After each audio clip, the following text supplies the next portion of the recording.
Deep within the ancient forests of the Johto region, spring arrives with a cascade of pink. Beneath this canopy of blooming cherry blossoms, life takes its first breath. A newborn Chikorita opens her eyes. The world is a blur of light and color, but one shape is distinct: her mother. From this very moment, her world is defined by absolute protection.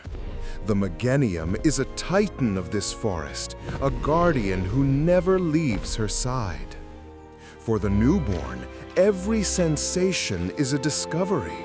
The texture of the moss, the warmth of the sun filtering through the leaves, and the taste of life itself. When the calf is at her weakest, unable to digest the tough vegetation, the mother sustains her with her own life force, a golden, nutrient-rich nectar regurgitated with gentle care. These first days are a sanctuary, a fleeting paradise under the watchful gaze of the Meganium. Here, survival is a communal effort. The young Chikorita is not alone. She learns to socialize, forming bonds with the offspring of other gentle giants. In this playground of innocence, danger feels like a distant myth. She passes down the instincts of survival: where to forage, how to strip the bark from sweet saplings, and most importantly, how to remain unseen. The leaf on her head is not just for display. It is a sensory organ, detecting humidity, temperature, and vibration. But the forest is not always kind. It is a complex web of life and death. While the young ones play under the cherry blossoms, the shadows lengthen. The wind shifts, and the silence becomes heavy. The laws of the wild offer no permanence. Darkness encroaches. A scent drifts on the breeze, metallic, blood.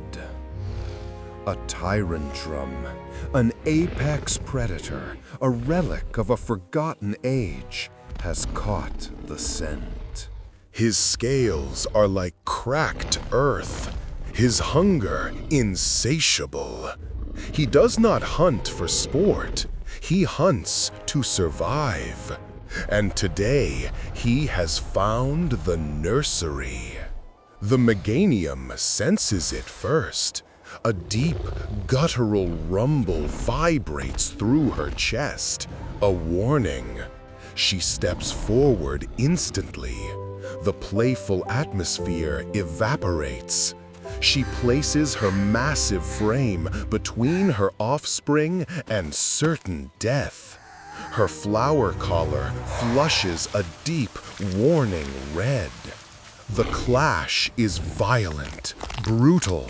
The earth shakes as two titans collide.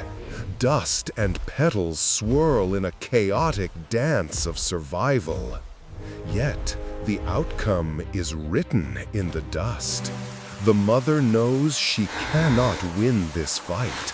The predator is too fast, too aggressive. To ensure her lineage survives, she commits the ultimate act of nature: sacrifice. She exposes her neck. She offers herself to the predator, buying precious seconds for the little one to escape. The Chikorita runs. She sprints in blind panic, her small legs racing against extinction, with no time for a final goodbye. She runs until her lungs burn, until the forest turns dark and thorny. Alone, for the first time in her short life, she is truly alone. The nights are cold. The rain is merciless. The sanctuary is gone, replaced by the cruelty of isolation. She is no longer the sheltered child. She is a refugee in her own home. But nature is resilient. In that crucible of loss and pain, biological limits are shattered. Something ancient within her DNA triggers. The pain becomes fuel. She evolves into Bayleef. Her skin hardens, her senses sharpen. The leaf on her head becomes a weapon. Surviving among the herd, learning from the scars of the old and the wise, she gathers strength. She understands now that peace must be defended. The defenseless creature she once was died the same day her mother fell. Now, years later, when aggression crosses her path, she does not retreat. She stands her ground. She fights back with the fury of a survivor. Resilience is the engine of evolution. It is the only true way to honor the sacrifice that gave her life. One day, she returns to the cherry blossom grove, not as a victim, but as a matriarch, a warrior carrying her mother's legacy in every leaf and every breath, standing tall against the horizon.